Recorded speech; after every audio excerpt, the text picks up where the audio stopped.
জয় মা বিপত্তারিণী। আজ বিপত্তারিণীর বার, তাই আমি এসেছি কালীঘাট মন্দিরে। অনেক বছর পর এখানে আসা হলো।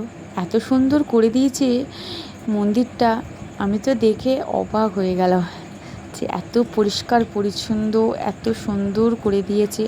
আগে কালীঘাট হয়তো এরকম দেখিনি, বাট আগের কালীঘাটটাও খুব সুন্দর ছিল। ও মায়ের মন্দিরটাও খুব সুন্দর ছিল। এত হয়তো নিয়মকানুন ছিল না, সহজেই মাকে দর্শন করা যেত। 5টার সময় ঘর থেকে বেরিয়েছি, যেই কালীঘাটে পৌঁছলাম তুমুল বৃষ্টি শুরু হয়ে গেল, আর ঘর থেকে ছাতা নিতেই ভুলে গেছি। তো মায়ের কালীঘাটে মন্দিরে ঢুকতে যে ভিডিওটা আর করা হয়নি, এত বৃষ্টি পড়ছিল, দেখুন পুরো ভিজে গেছি অর্ধেক। তো এখানে মায়ের মন্দিরের সামনে একটা মন্দিরে বিপত্তারিণী পুজো হচ্ছিল, তো ওখানে আমি আর আমার মা গেলাম পুজো দিতে। তখন বাজে ভোর 5:30 না 5:45 দিকে আবার পৌঁছেছি ওখানে। এখানে দেখুন আমার মা পদ্ম ফুল ফুটিয়ে মায়ের হাতে দিচ্ছে এবং মালা পরানো হয়েছে। কি সুন্দর দেখুন মায়ের মুখটা, মানে ছোট্ট একটা বাচ্চা মেয়ে যেন দাঁড়িয়ে আছে। এত সুন্দর অপূর্ব দেখতে, আমার মন ভরে গেল দেখে।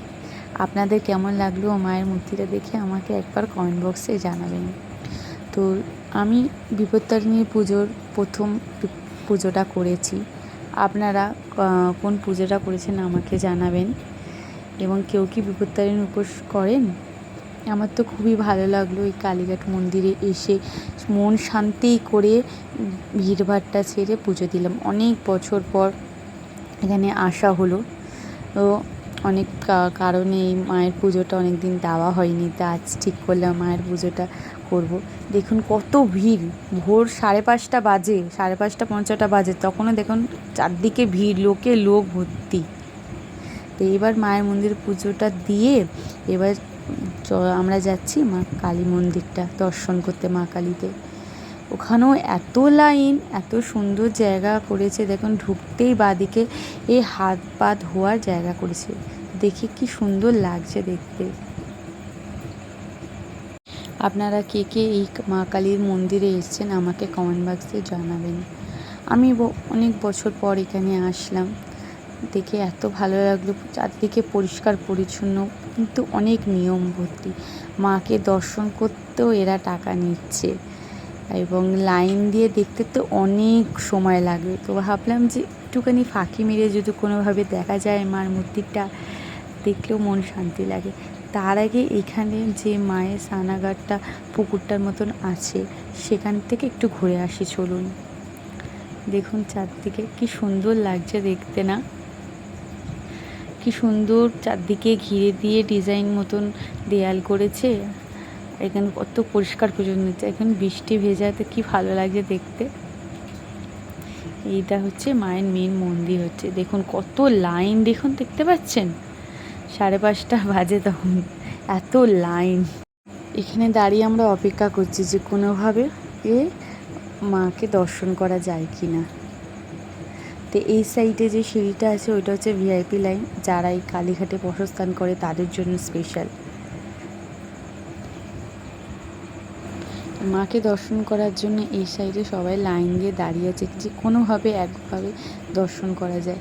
দেখুন এই ঠাকুরমশাইটা সবাইকে সরিয়ে মাকে দর্শন করার জন্য চেষ্টা করছে। জানে না আমার এই ভিডিওটা আপনারা ভালো করে দেখতে পেরেছেন কি না, মাকে দর্শন করতে পেরেছেন কি না, কিন্তু আমি মায়ের চোখ দুটো দর্শন করেছি। এত সুন্দর দেখতে লাগলো, মন যেন ভরে গেল, মানে পুজো করে শান্তি। কালীঘাটে এসে সার্থক যে মাকে দর্শন করে। এবার যাচ্ছি মা গঙ্গাকে দেখার উদ্দেশ্যে। চলুন সবাই দেখে আসি মা গঙ্গাকে। তো তার আগে এখানে দেখি যেখানে মানসিক পূরণ করা হয় পাঠা দিয়ে, সেখানে আসলাম একটু নমো করে ধূপকাঠি মোমবাতি জ্বালিয়ে। তারপরে এবং রাস্তার ধারে ধারে কত দোকানপাট করা হয়েছে, এবং রাস্তার ধারে মা বিপত্তারিণী এখনও পুজো চলছে, অনেক বেলা অবধি চলবে। এবার চলুন মা গঙ্গার উদ্দেশ্যে। এখন রাস্তায় যেতে মা শীতলার কত সুন্দর মন্দির করা হয়েছে। চলে এসেছি আমরা মা গঙ্গার কাছে। দেখুন এখানে সবাই, আর কতজন লোক দেখতে পাচ্ছেন, কত সুন্দর। আমার এই ভিডিওটা আপনাদের যদি ভালো লাগে তাহলে একটা লাইক, কমেন্ট, শেয়ার করে যাবেন।